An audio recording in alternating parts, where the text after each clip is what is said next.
name's Nadia Ali. I'm a youth and community worker for the past 25 years approximately, working across Greater Manchester, and my role is to look at what needs are needed in the area for local residents, for the adults, for the children, for the elderly. So it's looking at a holistic way of addressing people's mental health. Heaton Norris it's a beautiful area to work in. There are amazing people who live and work in this area.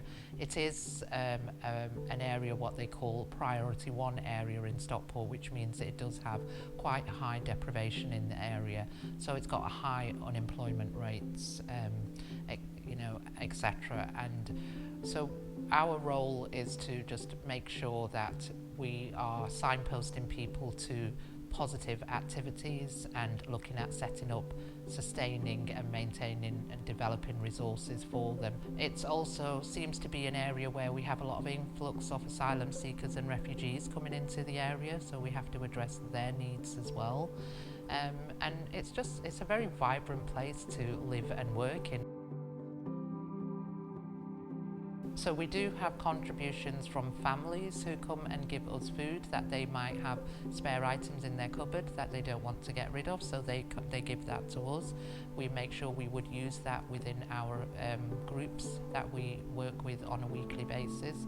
So with Asda, when they give us the food and then we put on an event providing that food, there does tend to be leftover food.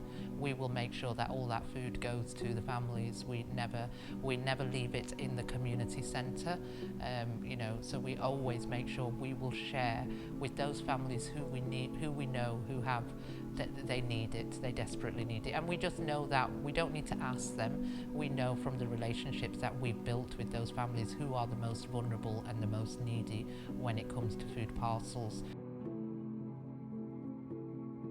So the bread came from Stockport Local Authority. So due to the pandemic, there was a lot of people that we needed to reach out to who could not come out of their homes for various reasons.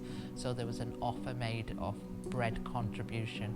So we managed to access that bread, pick the bread up and be able to share with people in the area through telephone conversations, through our social media platform, asking if anybody would like this bread, and there was always never enough bread to give out. It was gone within hours of receiving the bread.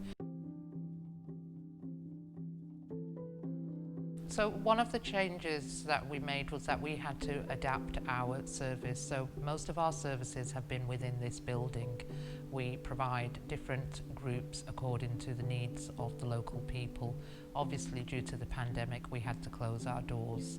And so what we needed to do then was to keep up the engagement. We felt it was really important to still keep in touch with people, so we needed to turn to technology to do that.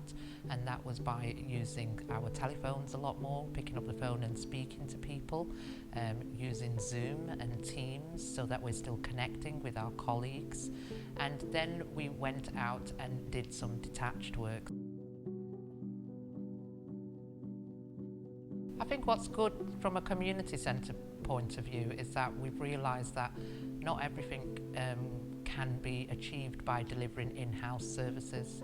We need to go outdoors more, we need to be present more outdoors, there does need to be more outreach, there does need to be more detached provision, and it's amazing how much you can do by providing an outdoor facility. So we're still providing sports programs, we're still providing raising awareness around hate crime issues in the area by just being in outdoor spaces.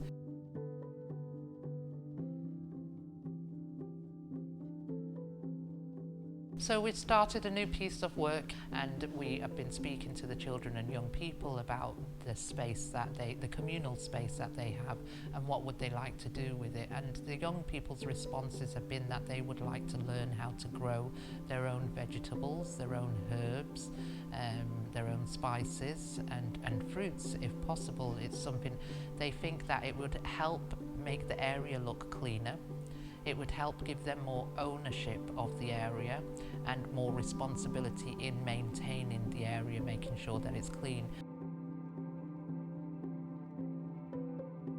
The best part is knowing that it's a great community. There is a big community here. People do feel part of a community, and I think that's really nice to have that in this area. And this is almost like the hub where people come to if they need to find out information, or if they need help, they know that this is a place to come, because Bernard, the community centre manager, has lived in the area for 65 years. He's very well known.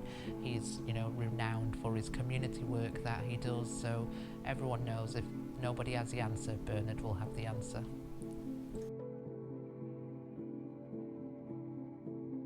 So for the distribution of food, we do have plans for the future. We have managed to resource some provisions to be able to open up a social cafe every Friday, 10 till 2. The social cafe is about addressing people's mental health. One of the other plans that we have is what we've seen an amazing project take place over the pandemic, run by an organisation called the Cherry Tree Project. They were putting online videos up in their own kitchen of them cooking a meal. But before that, they would buy all the ingredients for the meal, and I know a local supermarket was helping them with that, and they were bagging all the ingredients, they were giving them out to families, and then every Friday at 4 o'clock they would have a live video, and all the families will join in and cook together on this live video. We would like to learn from what the Cherry Tree Project has done and be able to work with them in the future to be able to provide some of that provision over here in Heaton Norris and Lancashire Hill.